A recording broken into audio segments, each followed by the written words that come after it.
She loud, boys. Well, there you have it. Running. Oh, you know what I was gonna try? I was gonna try to run it through the gears, but I forgot. But I did log that run so that I could see if that oil pressure sensor would work the way it's supposed to. And I wanted to see if that temperature changed. I let it run just a little bit longer that time than I have in the past.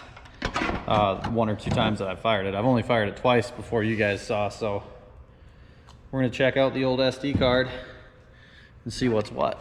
But anyway, that's the first startup for today. I'm gonna take what I can off this, but we need to get the radiator hooked up. Basically, I just gotta finish this one hose that I have just chilling here freely. But in order, I wanna get this thing away from the belt just a smidgen. So we're gonna go ahead and we're gonna cut this thing at like a 5-degree angle and weld it back together so that it pokes out and see what that does for us. And once I put that on there, I can run it. I can actually put some coolant in it and run it a little longer.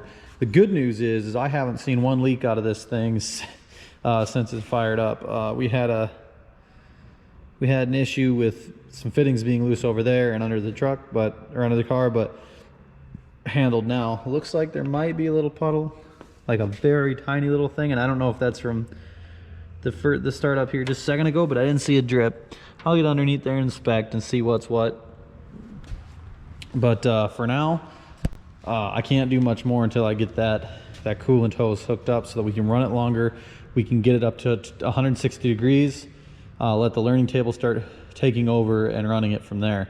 But it seems to run really good. It ran on all 8. I did hear it misfire and pop a couple times, but it's got to be running crazy lean. I'm sure that thing is just massively compensating, so we're in good shape. We'll keep on plugging on.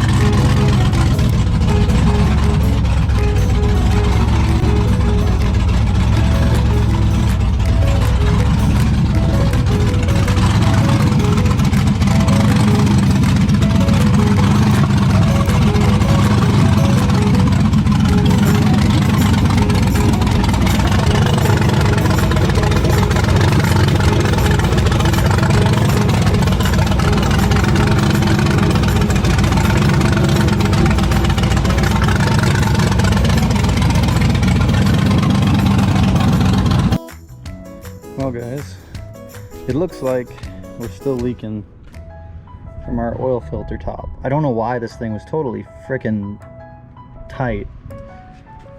We seem to have a leak coming from underneath the oil pump, or the water pump rather.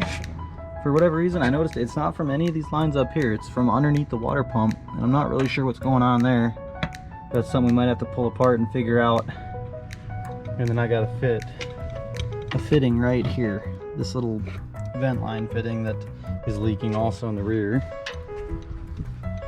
None of this leaked before, but now it all of a sudden does. And then I just fixed this transmission leak. One of the fittings was loose and it's leaking again. So I'm gonna have to look into that. We did get a log, so that's something.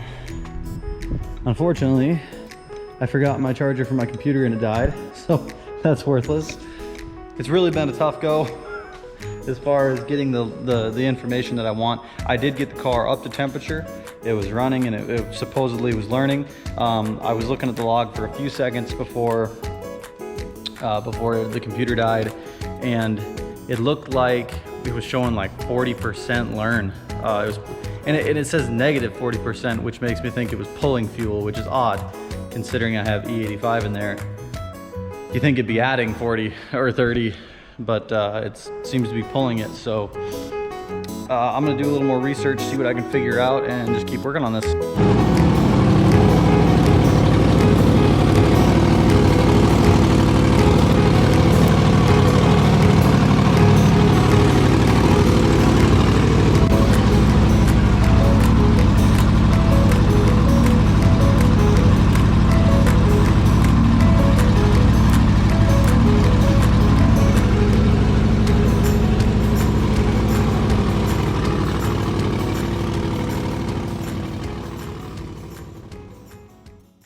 You know, 2% closed loop correction, which is awesome, and honestly, I think that's as close as you can get.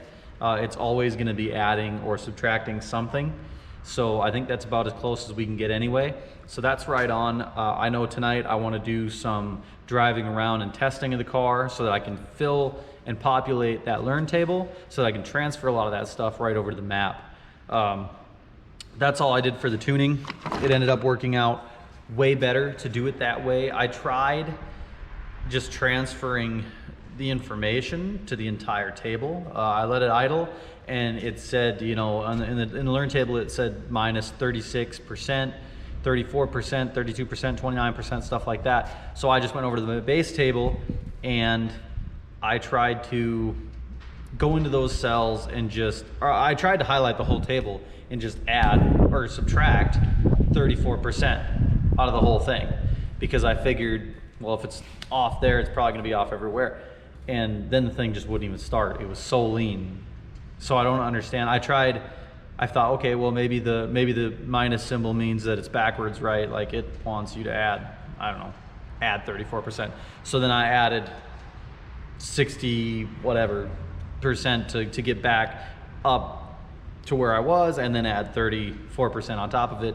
And then it was pig rich. It would fire and run, but it had, you know, you had to pedal it, work at it. So what ended up working the best was just transferring directly to the learn table, or from the learn table to the base table. I did that 3 times. You know, I transferred it, fired it up, let it idle, let it learn, looked at it again, transferred it again, you know, and each time those percentages went down from 30 to 40%, down to 15%, 11%, down to 4%, down to 2. And that's where we're at. And so that's probably what I'm gonna do for drive tuning also. So tonight, like I said, I wanna go around just in the industrial park probably, where I can make a lot of noise, because it is bare headers still, it's very loud. I'll just drive around a bit, try to work through the throttle, just cruising around. And I'll try to populate that table and work the fueling out to where it's not correcting hardly anything, down to that 2%, hopefully. So that's what we're preparing for now. So I know as of right now that my transmission fluid, excuse me, is low. So I need to top that off. And I still have one leak. I've fixed all the other leaks. I fixed our oil leak and I fixed our trans fitting leak. I actually had to do each of those twice. The fittings had to be crazy tight to stop leaking, but they're done leaking for now. The only leak I have right now is right under or behind the water pump. I haven't really narrowed down where it's coming from. I did try to take off, I tried tightening all the bolts on the face of the water pump.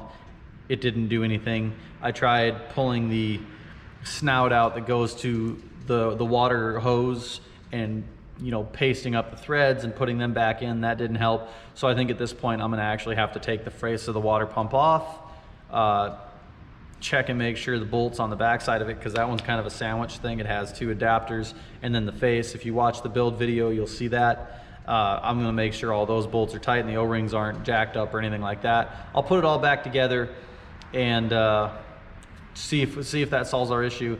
If that solves our issue, we're completely leak free. Our rear and main seals, even though they were used, I didn't swap them out. I didn't even take them out of the covers to clean the things or nothing.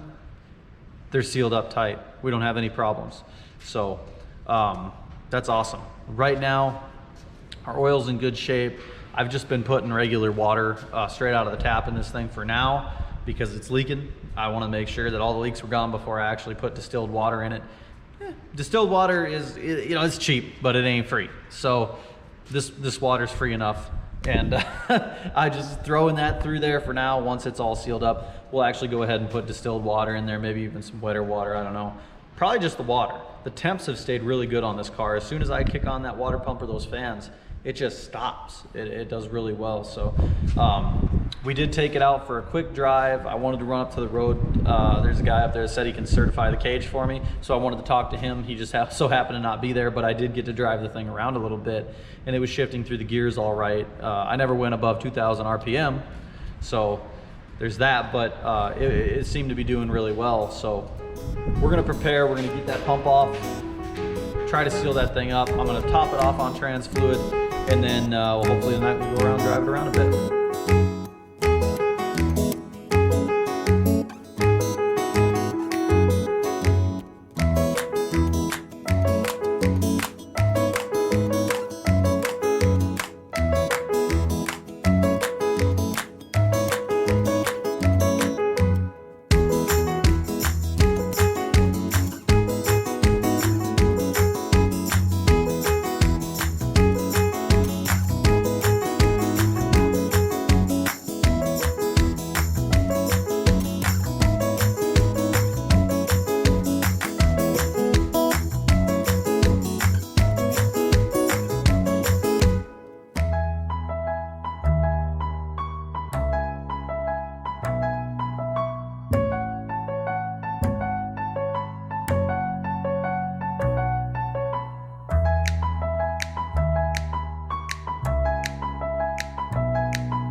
So cold start still takes some effort.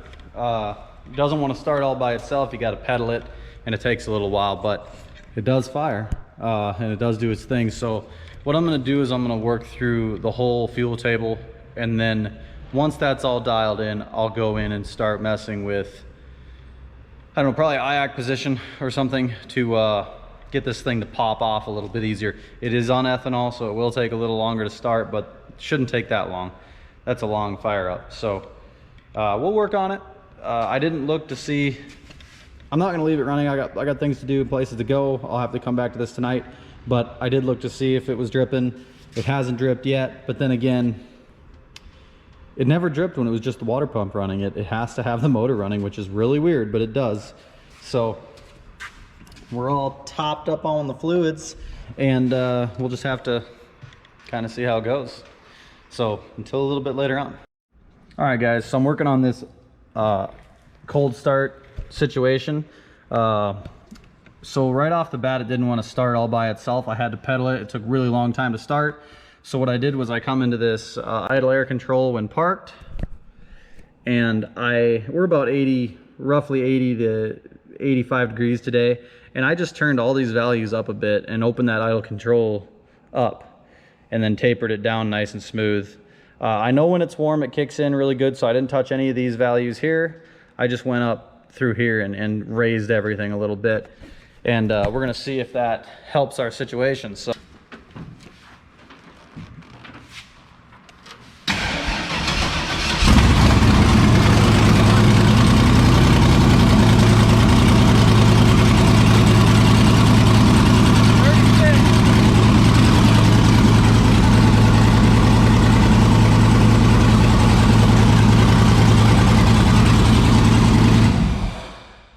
really good. Yeah, it did. So I'm gonna actually crack that nut loose on the fuel pressure regulator so that we can adjust that.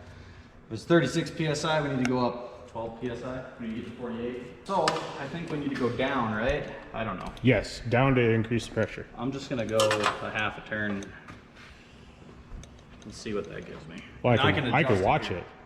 Yeah. You wanna go ahead and push, hit the switch and push the button? Mm-hmm. See if it fires right out.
right, guys, well, we've been messing with this thing and it was really loud. We took it for a test drive and it was overwhelmingly ridiculously loud. I'm pretty sure I could feel my brain bleeding.